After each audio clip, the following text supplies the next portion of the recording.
Ini munafik. Itu sih dari saya. Silakan Banyuma dilanjutkan. Baik, sahabat-sahabat sekalian, pertama-tama saya mohon maaf yang sebesar-besarnya dulu nih kepada guru saya. Beliau mudah-mudahan ada di sini. Opung Rambe ada nggak? Bentar aku telepon. Iya, karena dia menasihati saya untuk tidak masuk ke room-room mereka. Tapi saya punya alasan sendiri kemudian untuk masuk ke sana untuk membuktikan kepada anak bangsa siapa Ibu Yuni ini. Dan tadi sahabat-sahabat, saya lihat dari channelnya Uhti Sonya dan juga Viral Indonesia bahwa antum tidak menyelesaikan video pada saat si Kaisar itu masuk, memarah-marahi si Yuni, memaki-maki si Yuni. Laksana memang mereka ini sudah satu komplotan. Diserang benar-benar Bu Yuni. Kenapa kamu? Kenapa? Kan sudah begini. Kenapa kamu harus begini-gini? Salah kamu Bu Yuni. Kamu itu harusnya begini, mempertahankan ini. Kelihatan. Ya. Berarti sudah disetting ya Bang ya? Udah disetting ya? Iya. Aduh.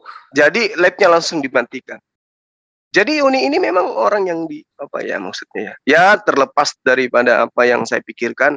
Tapi yang pasti kalau sahabat-sahabat ingin melihat lebih lengkapnya tadi setelah saya keluar, itu ada di channel saya. Bagaimana Kaisar ya itu kemudian maki-maki Bu Yuni, marah-marah ke Bu Yuni, ngomel ke Bu Yuni, seakan-akan yang diomeli itu adalah orang Kristen. Seakan-akan yang diomelin itu adalah orang Kristen. Coba. Luar biasa nih. Jadi umat Islam ini harus waspada gitu. Harus waspada, kenapa? Ya terlepas daripada latar belakang Ibu Yuni ya, kita serahkan kepada Allah. Yang pasti kemudian ketika saya tanya, apakah lambang pemerintahan ada di atas bahunya itu lebih pas? Setelah semua identitas predikat dihilangkan, bukan kepada Hezekia, apakah itu lebih pas ke Yesus daripada ke baginda Rasulullah Muhammad SAW? Awalnya diiyakan, dan tentu sahabat melihat. Diiyakan awalnya. Tapi setelah mengingat, pasti dia ingat-ingat ini pergaulannya dia. Nanti saya masuk ke sana pasti dimaki, pasti disalahin, pasti dimarah-marahin. Akhirnya apa yang terjadi? Dia tidak mau mengakui kepemimpinan Rasulullah Muhammad SAW. Benar saja apa yang terjadi. Setelah saya turun, naik si Kaisar diingatkan, kamu itu kenapa begitu? Kamu salah. Kamu sudah seharusnya begini. Kamu jangan digiring. Kamu pokoknya keliru tadi. Harusnya begini. Harusnya kamu bahas itu Allah yang perkasa. Gimana sih kamu Bu Yuni? Ya, digitu-gituin. Artinya kita sudah bisa melihat bahwa ini adalah satu gerakan-gerakan terselubung yang kita bisa ungkap. Betul. Ini gerakan terselubung yang bisa kita ungkap data-datanya. Ketika saya tanya tadi, kenapa Anda ke room Kristen? Itu belajar apa ke sana ke Zoom-nya? Ketika Anda ditanyai, oke Bu Yuni, itu bukan untuk Yesus, bukan untuk Hezekia, dan bukan untuk Yesus, dan juga bukan untuk Rasulullah Muhammad SAW. Tapi sekiranya, seumpamanya, semisalnya, andai kata, siapa kira-kira menurutku? Dia pun tidak mampu untuk menjawab itu. Saking takutnya kepada seseorang. Nah, itu kepada satu golongan. Itulah mungkin sahabat-sahabat sekalian, sekali lagi saya minta maaf yang sebesar-besarnya kalau terkhusus kepada Opung Rambe, ya kalau misalnya nasihatnya saya tidak ini, karena saya menganggap orang ini memang harus, kita jangan mengalah lah, dalam arti kata, ya cukup saya gitu, cukup saya yang melakukan hal-hal seperti ini, teman-teman jangan, karena mereka itu pandai ya, pandai mengguncang psikologi seseorang. Nah, tadi muncul Sopiatul, membahas ini, membahas itu. Muncul lagi siapa itu, Edo, entah siapa-siapa nama mereka. Alhamdulillah kita patahkan semua argumennya, berdasarkan Al-Quranul Karim. Tapi ketika dia tanya, apa arti Hezekia? Memang ada pendidikan di dalam Islam itu, dari TK sampai mata kuliah, sampai ke perguruan tinggi, ada yang membahas nama-nama orang. Gitu. Nggak ada. Al-Quran itu tidak datang untuk mendefinisikan nama orang. Nah, ketika kita balikkan ke dia, apa arti Zebedeus, apa arti Pilipus, apa arti, mereka juga nggak bisa menjawab. Bingung juga dia. Jadi, ya itulah, alhamdulillah, Indonesia khususnya bisa melihat bagaimana kebencian mereka terhadap kita umat Islam. Seperti yang saya uraikan tadi, Ibu Yuni itu taruhlah mungkin dia khilaf, mungkin dia salah, mungkin dia khilaf sampai ada terjadi kesalahpahaman antara saya dengan beliau. Artinya ada riak di internal Islam dan pelakunya adalah saya dan Ibu Yuni. Ibu Yuni seperti ayam panggang, seperti babi panggang di atas meja yang lagi hangat-hangatnya. Mereka rebutkan seperti serigala yang kelaparan gitu. Jadikan Ibu Yuni ini sebagai senjata untuk menyerang saya.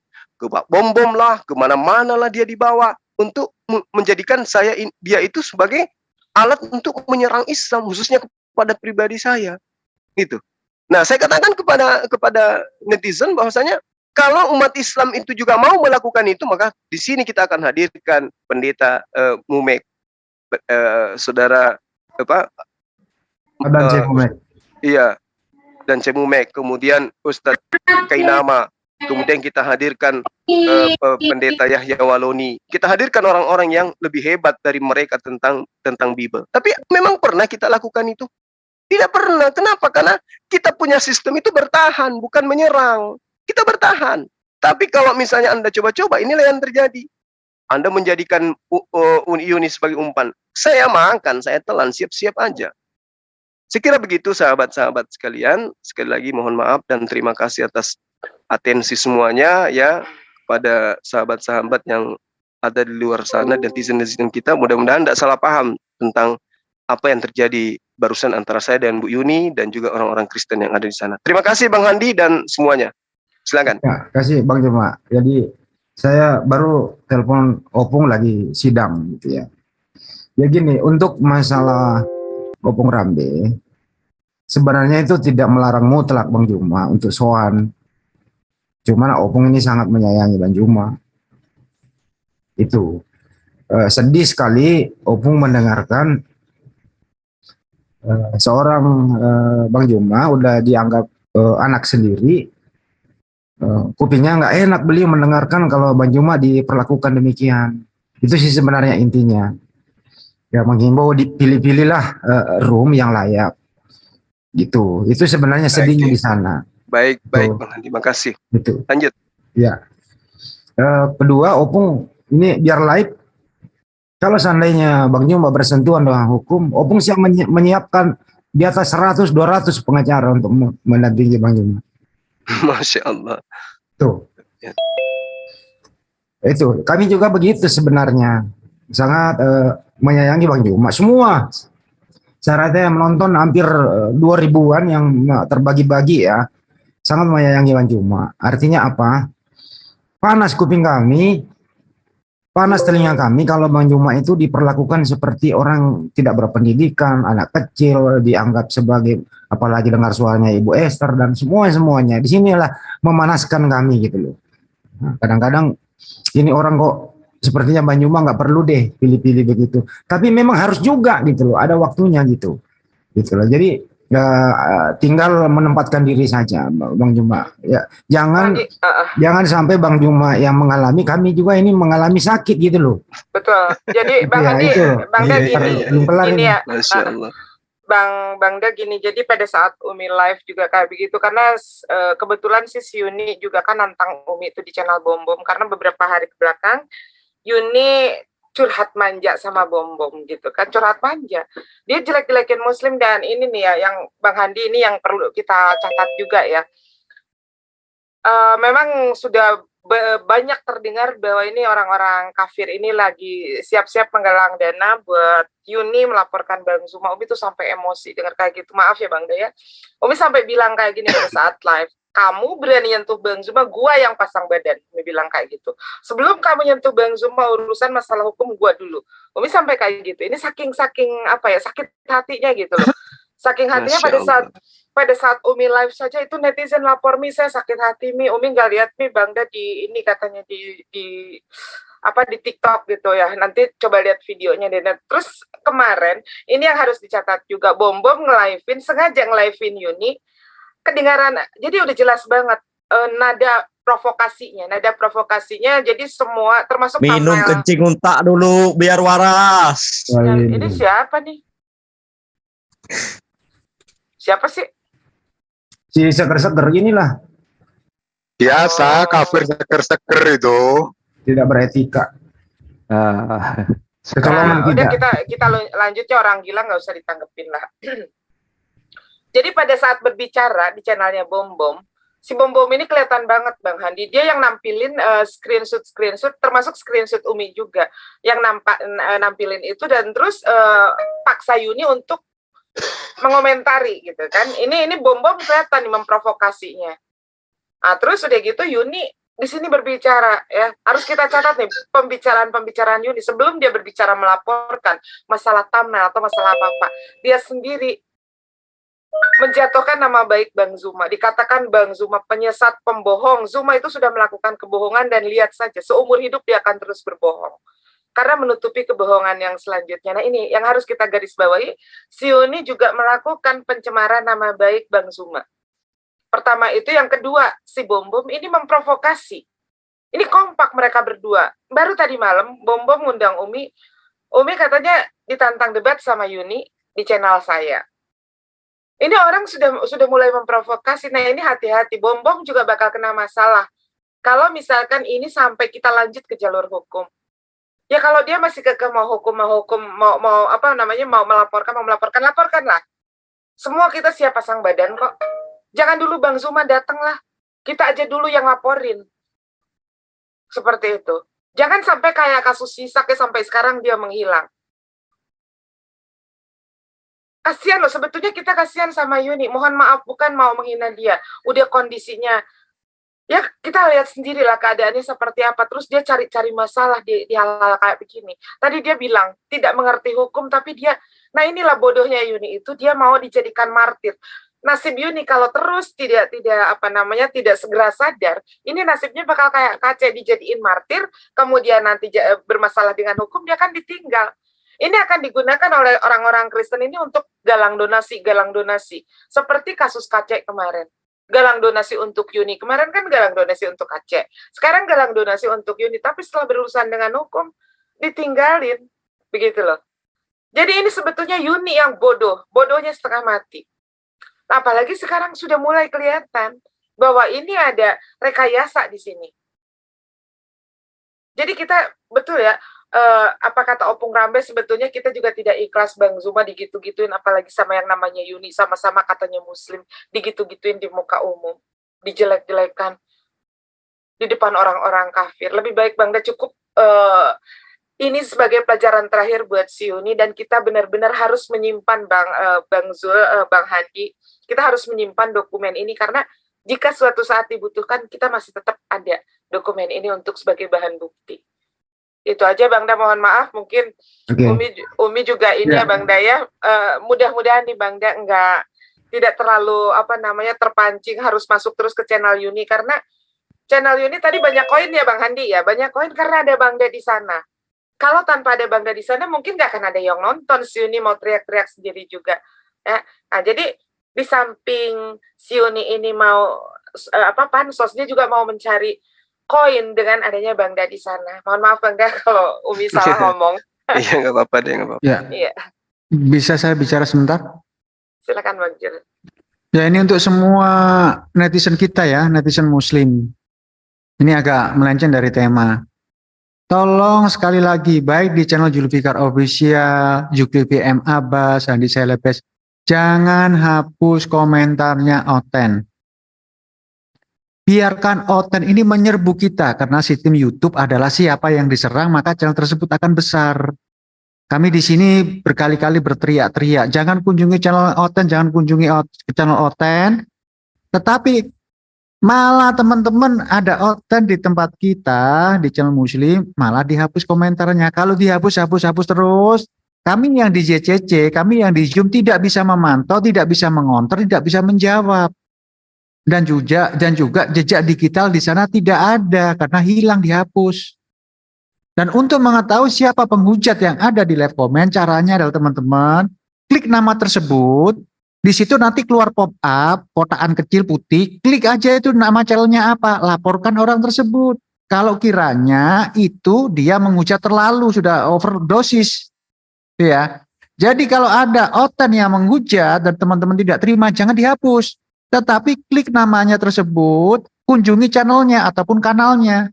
Di situ akan terlihat ini kanal punya siapa. Di situ biasanya ada penjelasannya, emailnya apa dan lain sebagainya, ada semua di sana. Jadi kami berkali-kali menyarankan, menghimbau, jangan kunjungi channel oten. Ayo kita kumpul di Zoom Muslim atau di kanal Muslim atau di channel Muslim. Tetapi kalau ada oten yang masuk ke channel kita, channel Muslim, jangan dihapus komentarnya. Kalau teman-teman itu nggak bisa menjawab, tolong jangan dihapus. Biarkan kami yang di sini mengundang si oten tersebut masuk ke Zoom. Kalau tidak berani si oten masuk ke Zoom, biarkan kami yang di Zoom sini menjawab hujatan si oten ini dan kita balikan lagi ke Bible mereka. Karena saya yakin, haukul yakin 100%, apa yang dihujatkan oleh mereka ke kita, ke Muslim, itu menghantam mukanya sendiri. Apapun yang dihujatkan oleh oten itu sebenarnya mereka itu menghujat dirinya sendiri, teman-teman. Ini untuk edukasi, karena saya itu saya pelajari. Kenapa calon-calon Muslim itu yang lainnya itu agak berkurang penontonnya? Karena teman-teman itu tidak bijak. Contohlah Ustadz kita Ujat Juma dalam menghadapi oten ataupun orang munafik, itu penuh dengan kesabaran. Penuh dengan kesabaran. Kita sebagai seorang Muslim harus mencontoh kesabaran Ustadz kita, Ustadz Juma. Dengan apapun itu ya, berbicara kita harus sabar. Ada adab. Demikian juga yang di live comment. Ayo kita bangun komunitas YouTuber ini, kanal YouTube ini menjadi lebih besar dan lebih besar lagi. Bagaimana sebuah kanal tidak bisa besar karena teman-teman sendiri tidak merawat channel-channel Muslim ini. Ada oten di-kick, ada oten menghujat dibalas menghujat. Jangan. Ada oten menghujat, jangan dihujat balik. Ayo kita lawan dengan keilmuan.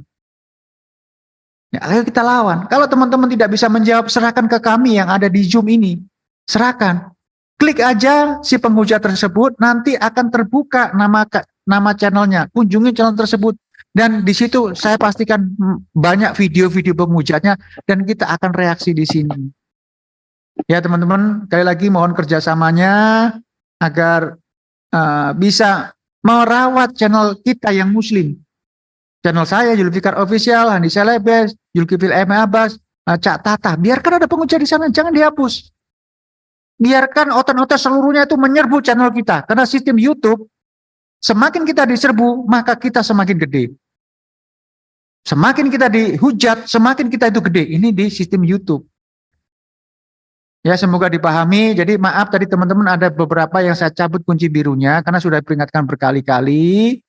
Jangan asal hapus, jangan asal hapus, jangan asal hapus. Biarkan kami yang ada di Zoom, biarkan teman-teman yang terbiasa berperang melalui ketikan atau warrior keyboard, itu yang melawan.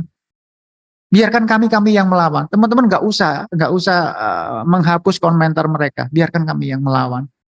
Itu ya saya rasa itu sebagai edukasi kita semua. Jadi maaf sekali lagi ada beberapa teman yang saya cabut kunci birunya karena main hapus.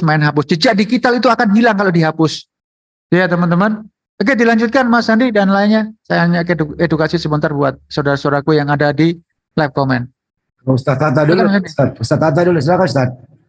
Iya. Bismillahirrahmanirrahim. Assalamualaikum warahmatullahi wabarakatuh. Waalaikumsalam warahmatullahi wabarakatuh. Jadi saya ingin menyampaikan dua hal aja ya. Pertama tentang kita itu dalam dunia perdebatan itu memang harus bersatu.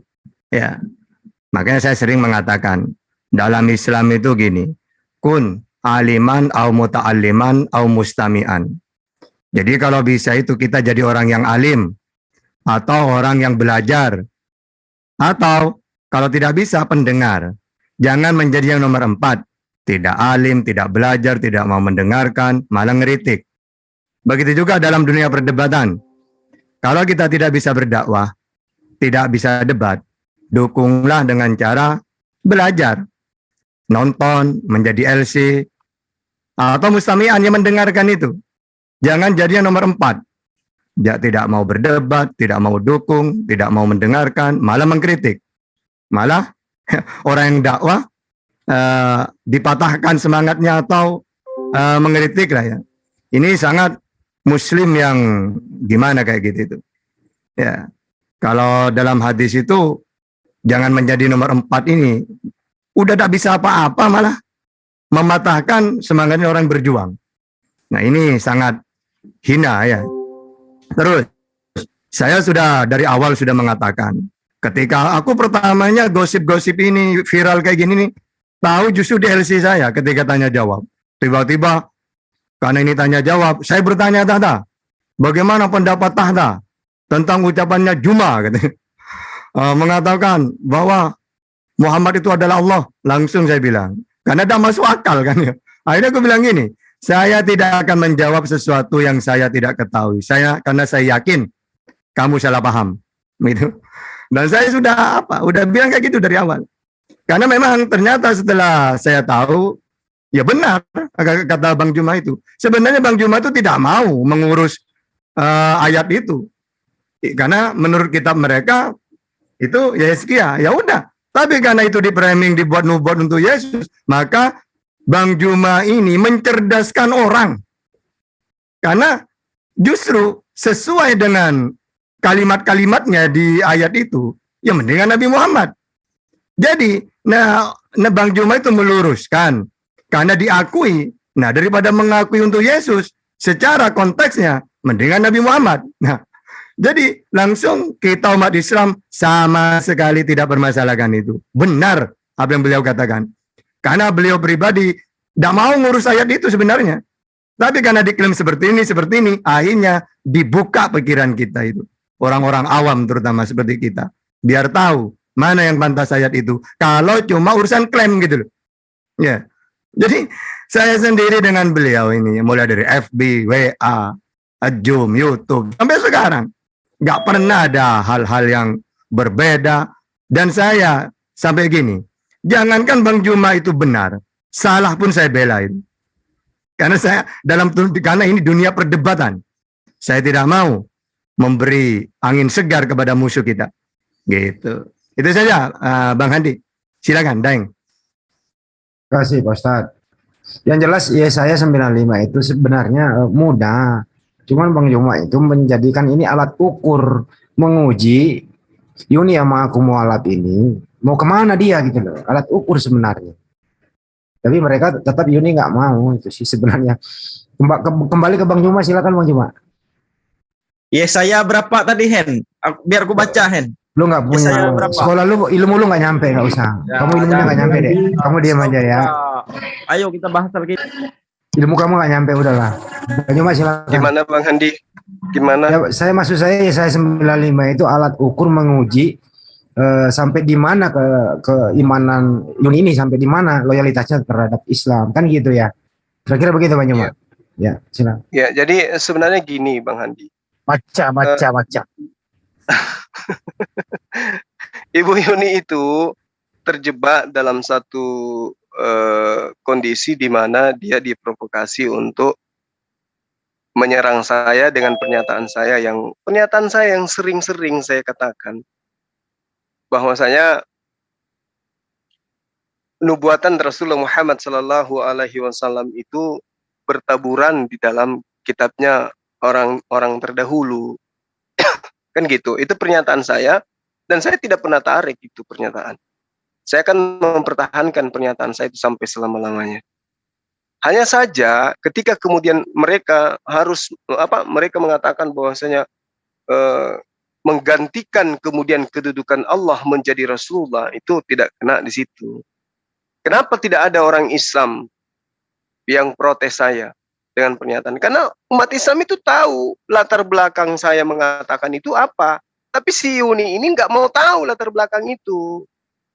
Dia nggak mau tahu. Padahal sudah tadi juga saya bacakan ayat suci Al-Quran. Surah Al-Baqarah ayat 146. Di situ jelas dikatakan, Alladzina atainahumul kitaba ya'rifuna kama ya'rifuna abna'ahum.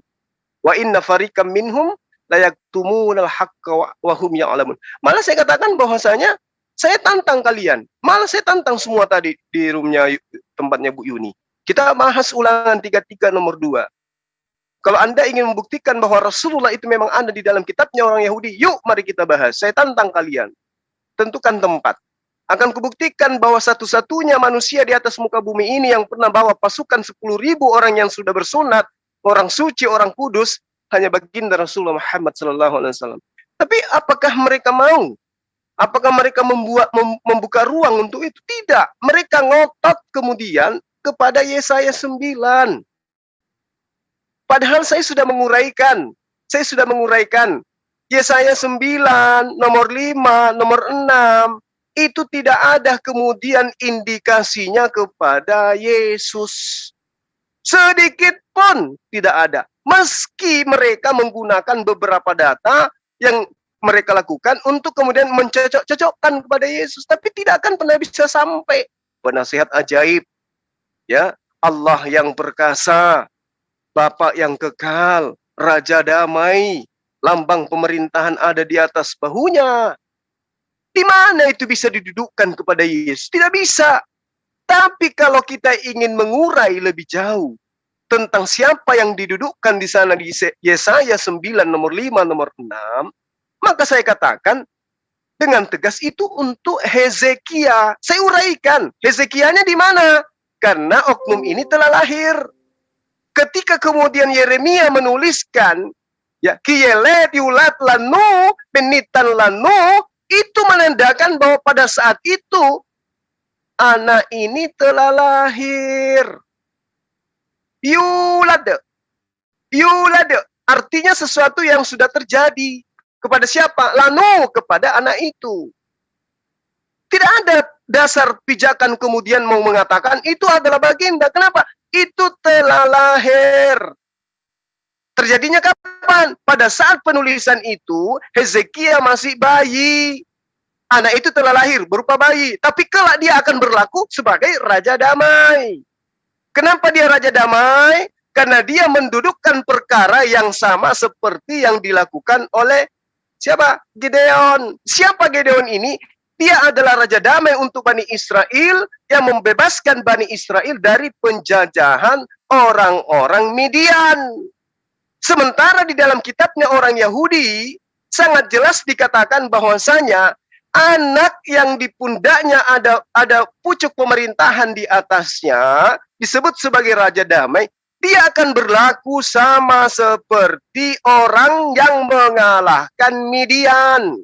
Di mana tertulis? Yesaya 9 nomor 3. Sebab kuk yang menekannya dan gandar yang di atas bahunya serta tongkat si penindas telah kau patahkan seperti pada hari kekalahan Midian. Jadi datanya sudah sangat jelas, telah kau patahkan. Artinya sudah terjadi. Sebelum Yesus itu lahir. Dan siapa yang dijadikan contoh? Midian. Siapa Midian ini? Mereka adalah penjajah yang ingin menguasai kerajaan Yehuda yang ada pada masa itu. Tuhan mengutus kemudian Gideon untuk menyelamatkan Bani Israel. Dan itu akan berulang menjadi seperti yang dialami oleh Gideon, di mana Gideon menghapuskan penjajahan atas orang-orang Yahudi, atas penindasan orang-orang Midian. Dan ternyata terbukti kekosongan itu tidak berlanjut begitu lama. Ada yang mengisi. Siapa? Dialah Raja Hezekia. 2 Raja-Raja 18 nomor 13, dalam tahun ke-14 zaman Raja Hezekia, majulah Sehenrib, Raja Asyur, menyerang segala kota, berkubun negeri Yehuda, lalu merebutnya. Dengarkan, ya teman-teman Kristen. Pada saat Raja Hezekia itu memimpin, Raja Asyur menyerang segala kota, yang mana kota itu adalah kubu pertahanan kerajaan Yehuda. Lalu siapa yang menyelamatkan siapa? Kerajaan Yehuda yang dipimpin oleh Raja Hezekia pada saat itu. Ya, Raja Hezekia. Apa buktinya? Baca 2 Raja-Raja 19 nomor 20. Beginilah firman Allah, Tuhan Israel. Apa yang telah kau doakan kepada aku mengenai Senherib, mengenai pemimpin penjajah dari Asyur. Ya, Raja Asyur ini. Apa yang kau katakan? Apa yang kau doakan? Apa yang kau mimpikan wahai Hezekia? Telah aku dengarkan. Lalu kemudian di dalam data selanjutnya di akhir-akhir dari 2 Raja-Raja 19 itu dikatakan begini, dan inilah yang menjadi tanda bagimu hai Hezekia. Sebut nama di sini. Makanya saya katakan ini bukan nubuatan, ini adalah kisah cerita yang terjadi pada masa lampau yang terjadi kepada anak keturunan Yakub. Dan inilah yang akan menjadi tanda bagimu, hai Hezekia. Dalam tahun ini orang makan apa yang tumbuh sendiri, dan dalam tahun yang kedua apa yang tumbuh dari tanaman yang pertama, tetapi dalam tahun yang ketiga menaburlah kamu, menuailah kamu, membuat kebun anggurlah kamu, dan memakanlah buahnya kamu. Nomor 30, dan orang-orang yang terluput di antara kaum Yehuda, yaitu orang-orang yang masih tertinggal, akan berakar pula ke bawah dan menghasilkan buahnya ke atas. Di data nomor 32 sampai nomor 36, sangat jelas dikatakan bagaimana kemudian Raja Hezekia dibantu oleh malaikat, lalu dia membunuh 180.000 orang dalam perkemahan Asyur. Siapa yang melakukan itu? Yesus. Yesus pernah melakukan menghancurkan tentara-tentara Asyur? Pernah? Tidak, berarti Yesaya 9:5-6 itu berbicara mengenai Raja Hezekia. Kenapa? Raja Hezekia melakukan apa yang dilakukan Gideon terhadap orang Median. Jadi susah, kalian itu susah. Sekali lagi, kalian akan susah untuk mendudukkan Yesus di sana. Tapi kalau kalian paksa-paksakan, mari kita adu data. Kalau Anda mau menghilangkan sejarah tentang kerajaan Yehuda di dalam kepemimpinan Hezekia, oke, kita ikuti mau Anda. Sekarang mari kita lihat siapa yang membuktikan itu. Lambang pemerintahan ada di atas bahunya. Ayo, cari oknum nih. Kalau Musa jelas ada. Daud jelas ada. Salomo jelas ada. Yesus? Kerajaan apa yang dipimpin oleh Yesus? Hangus kalian. Hancur kalian. Kalian akan dihadapi oleh Yeremia 36 nomor 30. Keturunan Yoyakim tidak akan duduk lagi di atas tahta Daud. Telan itu. Bagaimana Anda ingin mengatakan Yesus pernah duduk di atas tahta Daud? Dialah Tuan Daud yang akan duduk di atas tahtanya. Nenekmu kiper. Di mana data itu? Bahkan Anda dengan pedenya mengatakan bahwa dia akan datang mengokohkan bait suci, mendirikan rumahku dan mengokohkan rumahku, rumah ibadahku, rumah kudusku selama-lamanya. Siapa pelakunya? Siapa yang mendirikan Baitullah, Bait Allah, sampai hari ini kokoh tidak bisa dihancurkan? Tunjukkan kepada saya. Saya ingin bertobat kalau memang saya keliru. Tapi adakah kopi? Nggak ada. Lambang pemerintahan ada di atas bahunya. Siapa yang pernah memimpin dan kerajaannya masih sejahtera, masih gemerlap, masih masyhur sampai hari ini? Tunjuk pada saya. Oke, Kerajaan mana nanti aku tunjukkan. Kita dua debat. Berani nggak kau? Oh, diam, kamu nggak punya mana sekolah. itu? Diam. Kamu nggak punya sekolah. Diam kau. Kerajaan mana itu? Iya, biar ku Hanya tanggapi. ada di gua dalam juga ya. kepemimpinan Islam dan kerajaannya masih ada sampai sekarang. Siapa yang bisa bantah?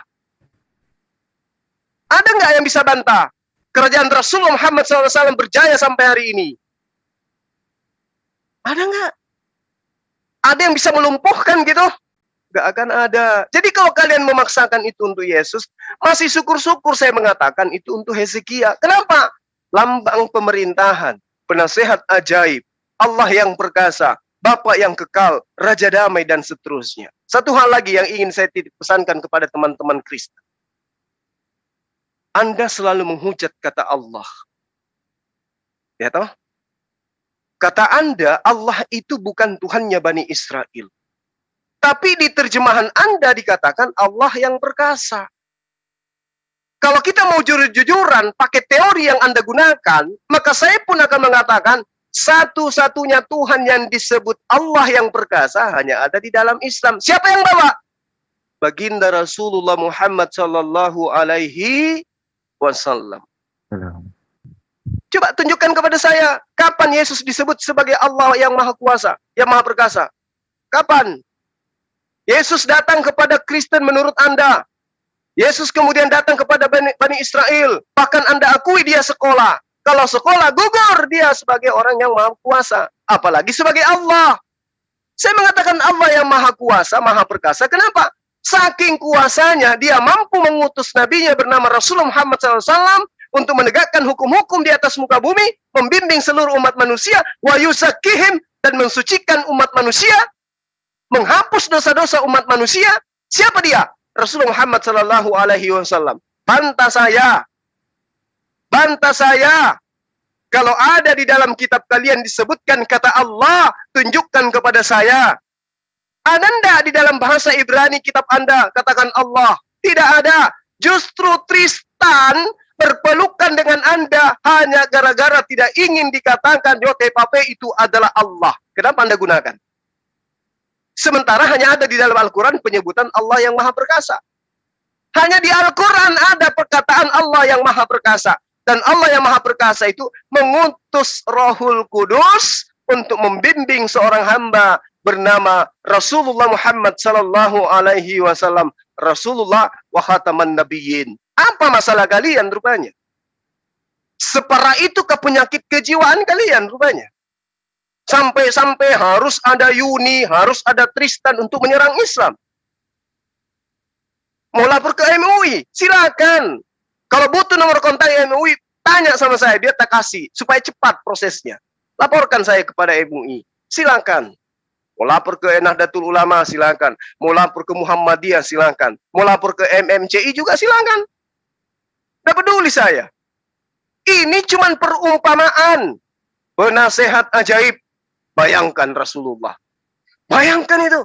Begitu dia diusir dari Mekah sampai di Madinah, sejazirah Madinah kemudian itu memeluk Islam. Orang-orang Yahudi yang ada pada sekelilingnya itu mayoritas mengikut sama dia. Quraisy, bangsa Quraisy, kabilah-kabilah Quraisy, suku-suku Quraisy yang jahiliyah, masing-masing punya dewa, masing-masing mempersembahkan Tuhan mereka di Ka'bah, hancur semuanya, disatukan, didamaikan. Coba. Ajarannya kemudian berpindah secara sanad kepada para sahabat.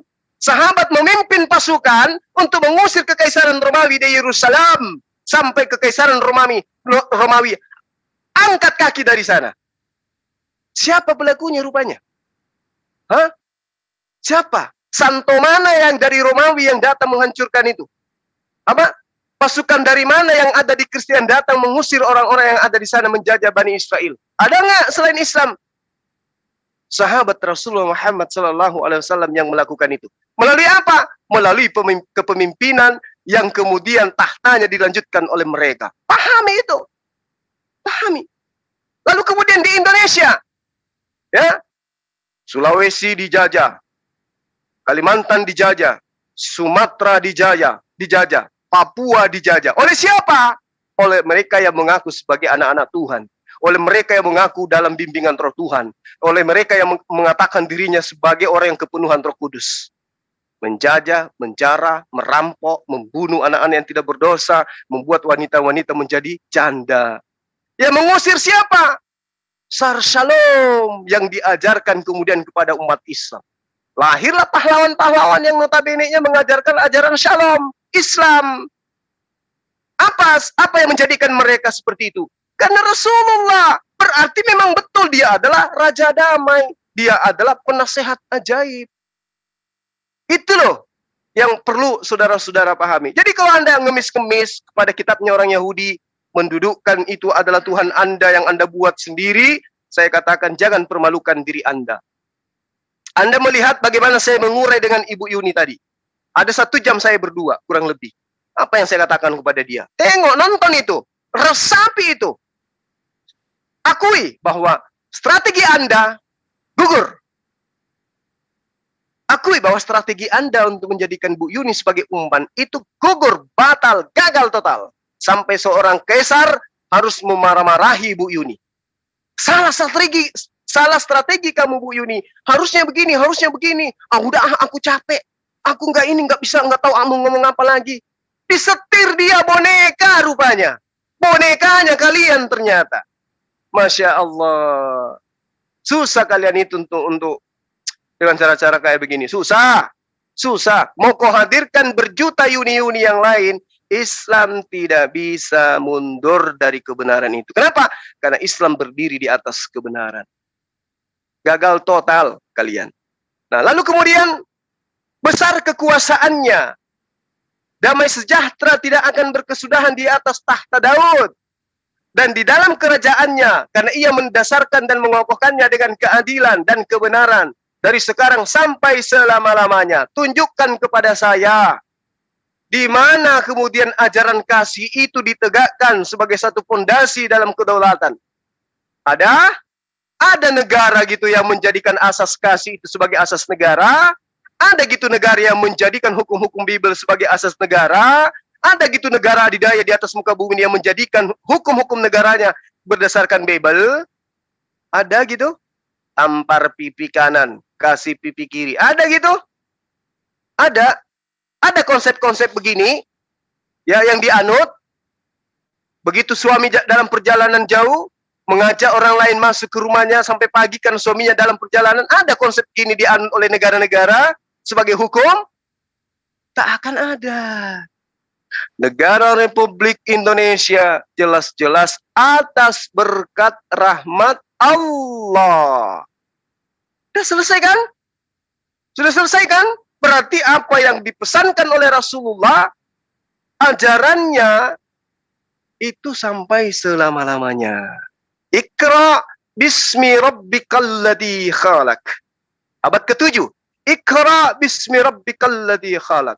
Abad ke-8, Iqra bismi rabbikal ladzi khalaq. 9, Iqra bismi rabbikal ladzi khalaq. 10 dan seterusnya. Iqra bismi rabbikal ladzi khalaq. Mari kita uji. Apakah betul ajaran kalian itu selama-lamanya? Ajaran Yesus itu selama-lamanya? Kita mau cari sana dari sisi kekristenan. Gak ada. Berbicara mengenai ilmu akidah, nggak ada. Bicara mengenai tauhid, nggak ada. Bicara mengenai syariat, tidak ada. Berbicara mengenai hakikat juga nggak ada. Berbicara mengenai ma'rifat juga tidak ada. Jadi hukum yang sampai selama-lamanya itu apa, Rek? Hai, apa? Dosa waris? Hah? Nanti dibaptis baru hilang? Itu rupanya. Ketika saya tanya kepada saudara, pendiri agama kalian mengatakan di dalam Kisah Para Penulis 20, 26, nomor 14 dikatakan. Dan kami semua rebah. Lalu kami mendengarkan suara dari langit dalam bahasa Ibrani. Tunjukkan kepada saya. Bahasa Ibrani yang didengarkan oleh Yesus itu kayak mana suaranya? Kayak mana tulisannya? Lantunannya seperti apa? Anda tidak bisa menunjukkan. Berarti yang dimaksud sampai selama-lamanya itu apa, Rek? Hah? Segala firman yang engkau berikan kepadaku telah aku sampaikan. Berarti sebelum Yesus terangkat ke langit, ajaran yang diterima dari Allah sudah semuanya disampaikan kepada murid-muridnya. Sayangnya murid-muridnya itu oleh Yesus dinasihatkan. Hati-hati, waspadalah akan datang orang yang akan membawa namaku dan mengatakan akulah Allah, akulah Tuhan, akulah Dia. Waspada kepada Dia. Tapi sebelum itu terjadi, kalian semua akan dibunuh, dianiaya, dilaporkan, disesah, dipenjara. Jadi murid-muridnya yang telah menerima firman dari Yesus itu mati bersama dengan firman yang diterima oleh siapa? Oleh Yesus. Apa pembuktiannya?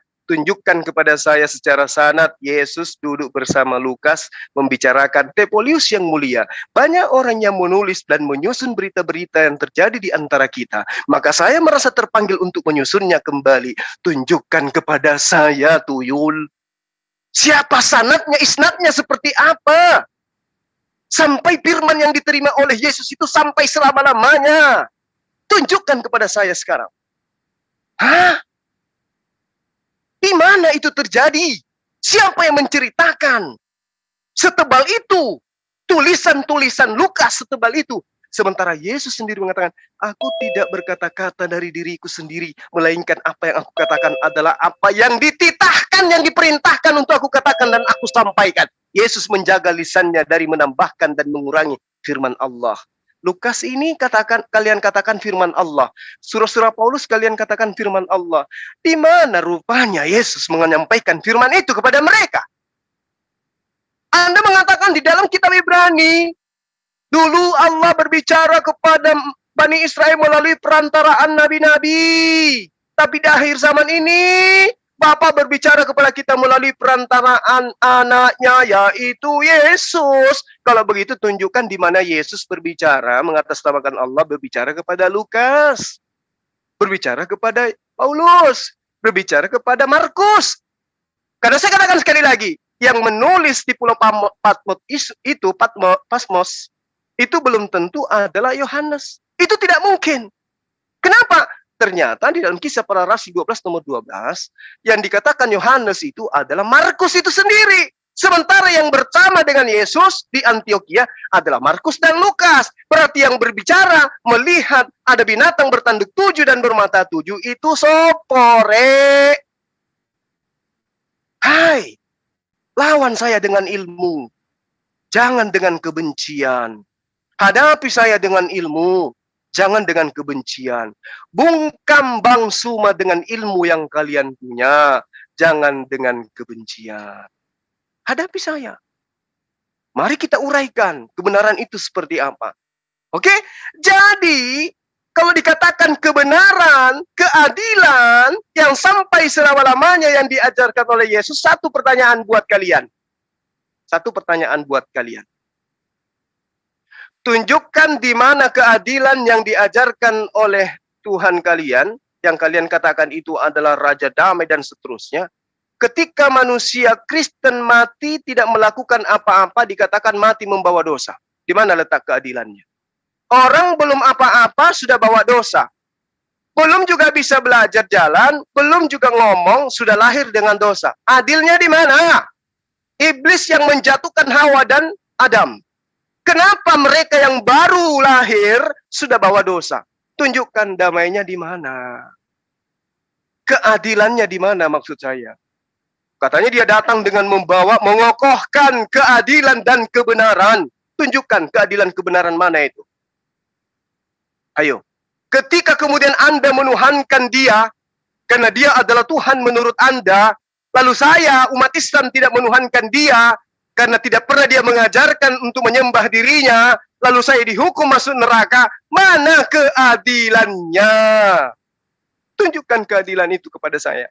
Ketika kelak nanti di yaumil hisab, Zuma kau masuk neraka. Kenapa wahai Yesus? Lu tidak nyembah saya ketika lu di dunia. Saya tanya kepada kau sekarang, wahai Raja Keadilan. Kau pernah mengajarkan dirimu untuk disembah? Tidak. Terus ngapa kamu mau nuntut saya sembah dirimu? Yang adil dong.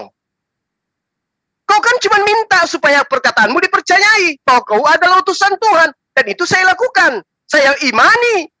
Gagal keislaman saya kalau saya tidak mengimani kamu sebagai utusan Tuhan.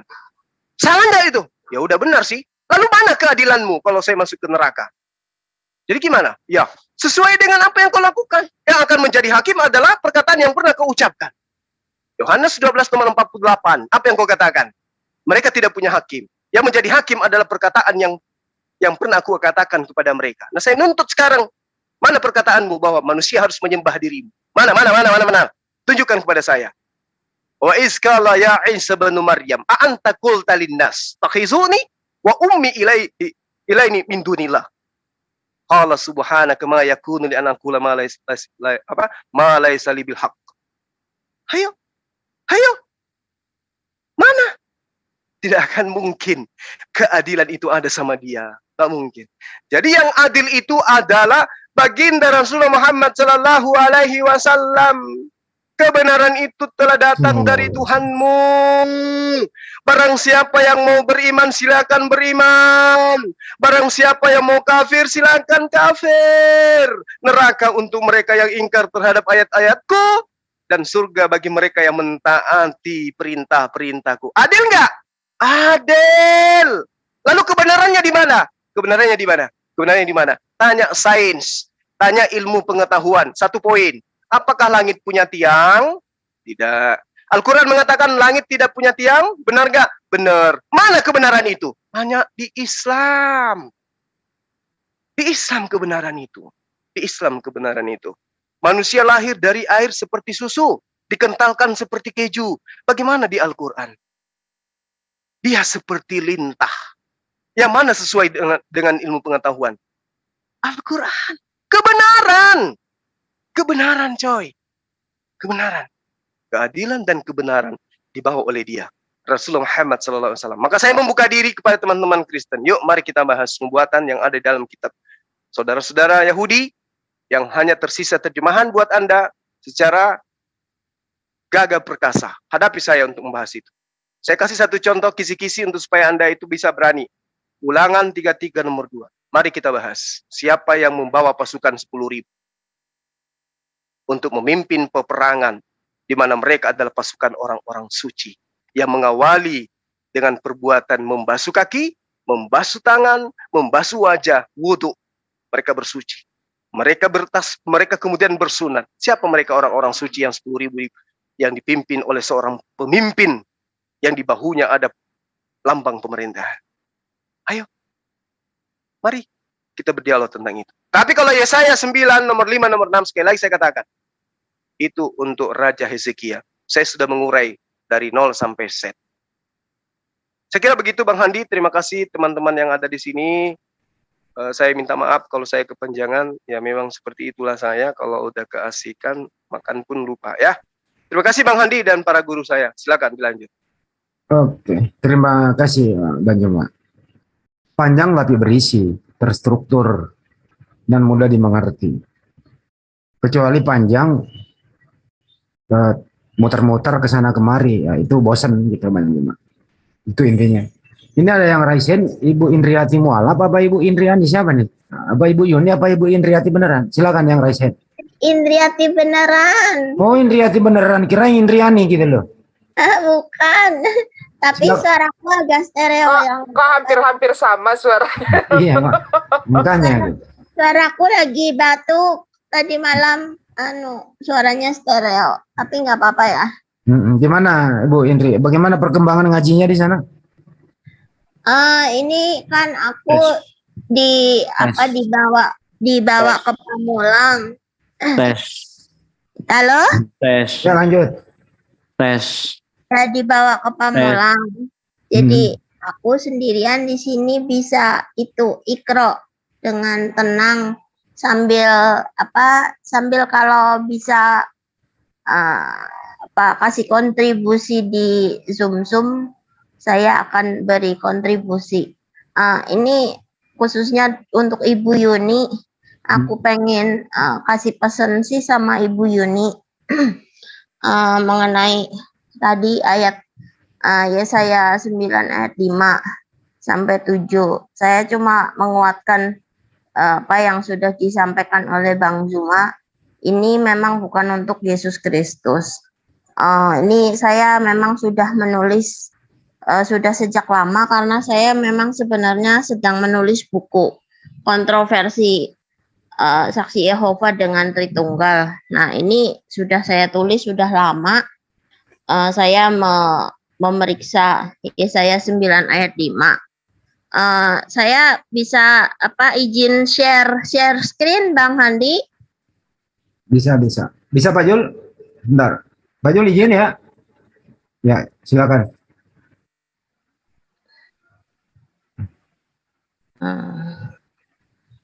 Galeri.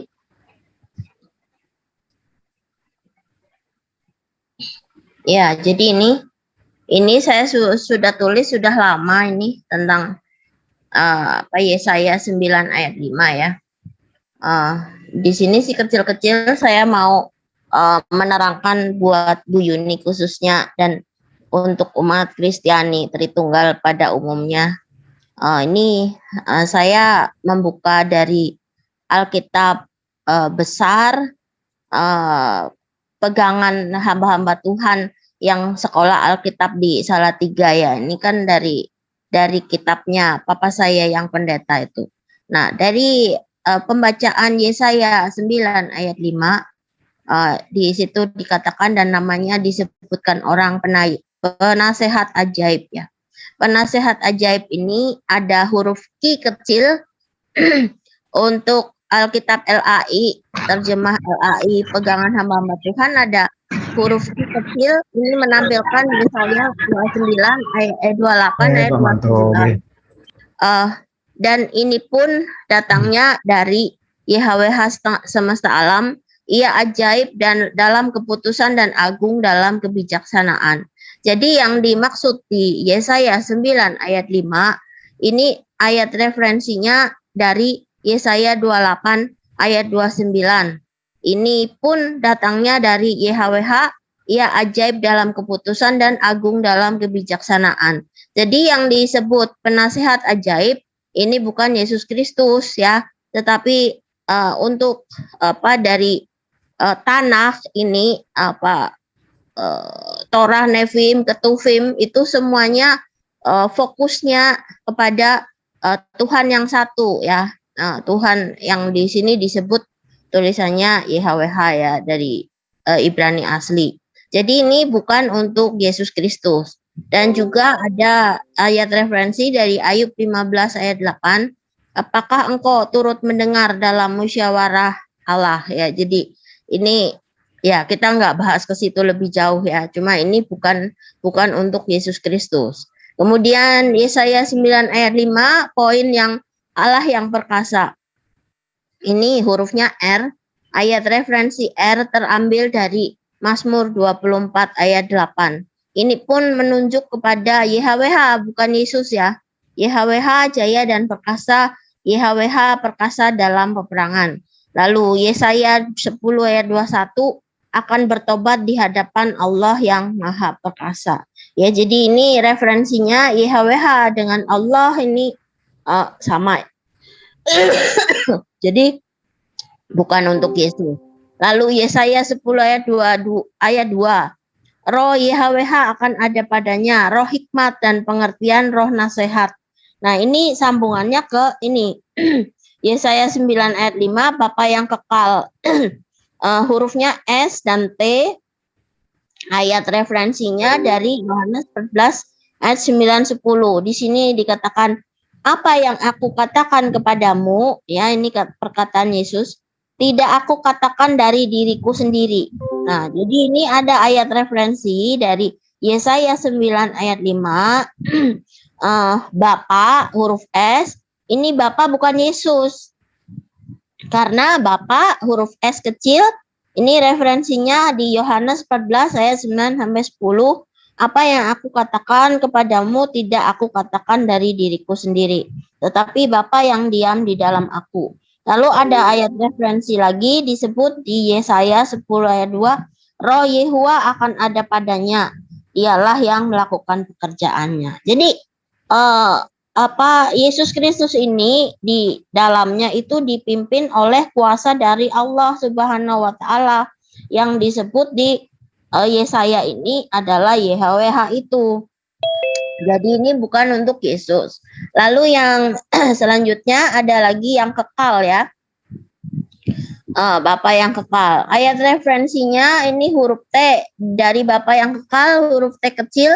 Ini mengacu ke Mazmur 90 ayat 2. Ini pun lagi bukan Yesus, tetapi YHWH.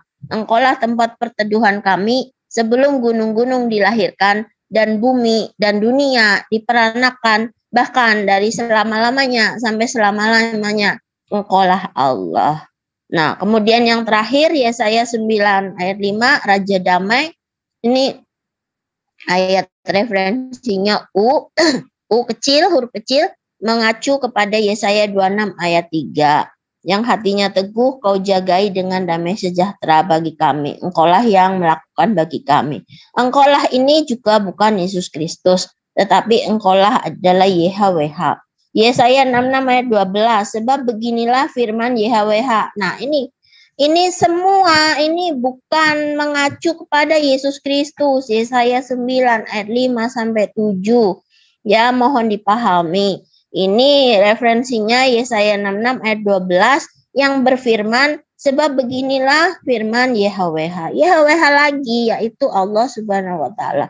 Sesungguhnya aku mengalirkan kepadanya keselamatan seperti sungai dan kekayaan bangsa-bangsa. Seperti batang air yang membanjir, kamu akan menyusu, akan digendong, akan dibelai-belai di pangkuan. Yeremia 33 ayat 6 lagi, ini referensinya. Aku akan mendatangkan kepada mereka kesehatan, kesembuhan. Aku akan menyembuhkan mereka, menyingkapkan kesejahteraan dan keamanan berlimpah-limpah. Nah, jadi memang ada Mika 5 ayat 4 referensinya, Mesias yang akan datang menjadi damai sejahtera. Dan itu pun kalau kita kembalikan ke Yohanes 14 ayat 9 sampai 10, ini juga bukan tentang Yesus, karena Yesus berkata, apa yang aku katakan kepadamu tidak aku katakan dari diriku sendiri, tetapi Bapa yang diam di dalam aku. Ya, jadi dari pembacaan Yesaya 9 ayat 5 tentang Allah yang perkasa, penasihat ajaib, Bapa yang kekal, Raja damai. Ini semuanya bukan untuk Yesus Kristus, tetapi mengacu kepada YHWH, yaitu Allah Subhanahu wa taala yang di dalam Al-Ikhlas dikatakan Qul huwallahu ahad.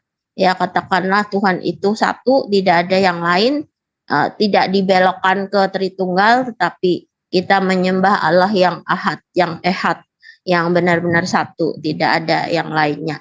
Ya, sekian dan terima kasih Bang Handi, saya kembalikan mengenai pembacaan Yesaya 9 ayat 5 dari sisi teologisnya. Ya, silahkan saya kembalikan. Terima kasih Bu Indri. Sebelum ke yang lain, Bu Indri bersedia nggak sekiranya Ibu Yuni mendengarkan di sana, di luar, bersedia nggak Anda diskusi sama Ibu Indriati dan Ibu Indriani ini? Bersedia ke Anda? Oh ya, sangat bersedia. Malahan saya di sini kan bergabung dengan Mu'alaf Center Jakarta dengan Kodonditan. Dan juga di sini ada Ibu Etika yang menguasai bahasa Ibrani. Silahkan kalau Ibu Yuni memang ingin memperdalam mengenai perbedaan teologi Kristen dan Islam, kita juga bisa belajar tentang kritik teks di sini, karena di studio Kodonditan terbuka 24 jam untuk Ibu Yuni bisa berdiskusi. Kita bisa mengatur jadwal, nanti saya bicara dengan Kodonditan supaya kita bisa berhadapan 4 orang sekaligus di studio. Kita belajar studi banding tentang kritik teks boleh dengan Kodonditan, dengan Ibu Etika bahasa Ibrani, teologisnya dengan saya. Nanti bisa lengkap sekali Ibu Yuni. Boleh juga kalau mau mengajak dari Kristen, silahkan ya, supaya kita juga mengunjungi perpustakaan kecil milik Kodonditan. Di sana kita bisa belajar banyak kritik teks, teks-teks yang yang berbeda ya. Itu dari terjemahan LAI sendiri dan King James Version. Nanti kita bisa belajar lebih dalam lagi mengenai teologianya, kritik teks ataupun bahasa Ibrani dengan Ibu Etika Nur. Oke. Ya, demikian. Terima kasih. Bersedia ya. Nanti mudah-mudahan Ibu Indriani di sana, Ibu Indriati bersedia diskusi dengan Anda. Baik, Ya, yang lain silakan, ada yang mau berpendapat silakan. Ada yang mau berbicara silakan. Pak Marwoto, yang lain. Pak Bima. Assalamualaikum warahmatullahi wabarakatuh. Waalaikumsalam warahmatullahi wabarakatuh, Pak Ustadz. Silakan. Iya, mengenai Yesaya 9 ayat 5 tadi saya seru juga menyaksikan Akhi Juma dengan siapa si munafikun Yuni Indriani ya. Saya sebut itu munafik dia. Kenapa saya sebut munafik? Sudah jelas-jelas pertamanya dia itu sepakat dengan Akhi Juma gitu kan, bahwa Yesus itu tidak cocok disebut sebagai Raja Damai. Ya, kekuasaan ada di atas baunya itu enggak cocok. Cocoknya hanya untuk Nabi Muhammad kalau dipaksakan.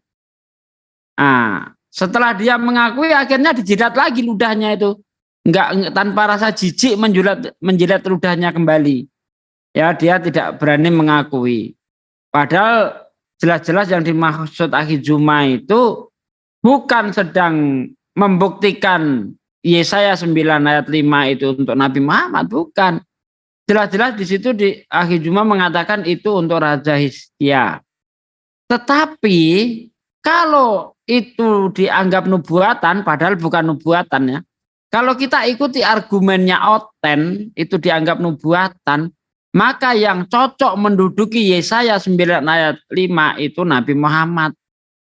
Kalau dipaksakan, gitu loh. Tapi kan apa? Nggak mungkin. Nggak mungkin. Nggak mungkin gitu. Tapi kalau mau ngawur-ngawuran, nah itu intinya gitu. Kalau mau ngawur-ngawuran asal cocok main game cocokologi, Nabi Muhammad lebih cocok daripada Yesus. Karena faktanya Yesus nggak pernah jadi raja. Boro-boro jadi raja. Mau tidur aja nggak punya tempat. Seperti yang dikatakan Yesus, serigala punya liang, burung punya sangkar, tapi anak manusia mau meletakkan kepala saja tidak punya tempat. Mana ada raja kok kere, nggak punya tempat, tuh nggak ada cerita itu. Ya, itu nggak ada cerita. Nah, sedangkan yang kalau itu nubuatan ya, itu merujuk kepada raja real, raja yang mempunyai kekuasaan sebagaimana Daud. Kalau dianggap nubuatan, gitu loh. Jelas-jelas itu bukan untuk Yesus. Yesus nggak jadi kandidat lah di situ untuk memenuhi apakah dia itu raja, itu nggak cocok. Begitu. Makasih. Beli pedang jual apa, Pak Dek? Beli jebang untuk dapat pedang jual jubah dapat 2 biji. Ya, mosok raja cuma senjatanya 2 biji, pedang mau anggar, nggak cocok lah. Nggak cocok, itu nggak cocok. Oke, makasih ya Pak Dek. Jadi untuk Bu Yuni, kemarin kan aku juga baru dengar banyak laporan sih gitu ya. Ternyata bom-bom ini yang mengumpulkan donasi untuk membantu Bu Yuni ini untuk melaporkan Bang Juma dengan saya. Gitu loh. Ya laporin aja, nggak apa-apa. Saya sebagai warga negara yang baik, taat akan hukum. Apabila laporan Anda mempunyai cukup 2 alat bukti, sebelum dipanggil oleh penyidik, saya akan datang duluan. Saya pasti kooperatif. Karena saya ngerti hukum gitu. Laporin aja, Bu Yuni. Tapi kalau sampai laporan Anda tidak memadai, saya lapor balik. Itu resiko. Ya, silakan saja. Siap kok ini. Saya stay di Jakarta kok. Nomor saya di mana-mana aktif 24 jam. Mudah untuk di TP itu. Sistem, masa Anda saya beritahu sih bagaimana mencari nomor, paling gampang itu. Ya jelas 24 jam saya siap untuk menghadapi Anda. Laporin aja, ikuti aja arahan bom-bom itu. Kita nanti akan bongkar-bongkaran semuanya di sana seperti apa. Tapi mari kita bermain cantik, jangan bermain nggak baik lah, jangan provokatif, jangan bermain di area-area abu-abu. Katakan putih kalau putih, katakan hitam kalau hitam. Nah, si Yuni ini masih abu-abu. Cara memakai hijab, kami apresiasi Anda pakai hijab. Tapi foto enggak berhijab Anda juga ada di mana-mana kan begitu. Itulah yang saya berikan thumbnail kemarin. Ya, kemungkinan merasa teredit fotonya, padahal itu asli loh saya ambil. Kalau itu merasa keberatan, jadikan thumbnail ya silakan saja begitu. Nah nanti kita bongkar-bongkaran bagaimana foto Bang Juma diedit-edit, bagaimana foto-foto saudara-saudara Muslim diedit-edit begitu. Kalau itu dasarnya, atau kalau mungkin ada perkataan ya silakan saja, area diskusi kok. Untuk itu ya mari kita jadi cerdas lah. Berdiskusi itu bukan berdasarkan doktrin semata begitu. Boleh terdoktrin, tapi doktrin itu ada landasannya tertulis. Tapi kalau doktrin nggak ada dalilnya, terus melawan Bang Juma yang akademik, data dan fakta nyata yang diungkapkan, tapi dihajar dengan doktrin, ini juga nggak imbang. Inilah arahan-arahan dari senior kami yang ngerti hukum, ya, yang ngerti bahwa janganlah buang-buang waktu berdiskusi sama orang-orang yang tidak punya kapasitas begitu. Tapi Bang Juma adalah seorang pendakwah. Bang Juma adalah seorang yang ingin berbagi ilmu. Bang Juma nggak bisa tinggal diam di rumah saja. Bang Juma dalam YouTube tidak mencari uang. Beliau sudah mempunyai banyak harta begitu ya dalam hal segi ini. Tapi beliau memang ya harus bicara begitu, tapi bicaranya berisi.